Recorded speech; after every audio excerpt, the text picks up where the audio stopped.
అంటే 84 లక్షల జన్మలు ఎత్తిన తర్వాత అక్కడ ఏదైనా పుణ్యము చేసుకుంటే మానవ జన్మ వస్తుంది, లేకుంటే మళ్ళీ చక్రము వెనక్కు తిరగవలసింది. అట్లా 84 లక్షలు అంటే పాము అన్నాడు అనుకోండి, వాటిలో ఎన్ని రకాలు ఉంటాయో అవన్నీ కలిపి పాము అని ఒక మాట చెప్తారు. చేప అంటే అందులో ఎన్నెన్ని కొన్ని లక్షల విభాగాలు ఉంటాయి, అందులో వాటికన్నిటికీ కలిపి ఒక్కటే. గోవు కొన్ని లక్షల వేల విశేషాలు అందులో ఉండొచ్చు, ఒకటే.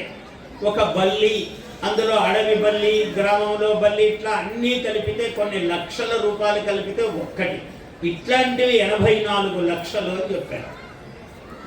అట్లాంటి 84 లక్షల జన్మలు ఎత్తి మానవుడు చిట్ట చివరకు గోజన్మ ఎత్తి ఆ తర్వాత మానవుడుగా జన్మ ఎత్తుతూ ఉన్నాడు. ఇట్లా మానవుడు కావటానికి ఇక్కడ పుణ్యం చేసుకుంటే ముక్తి, మోక్షము, స్వర్గము ఇవన్నీ అన్నారు.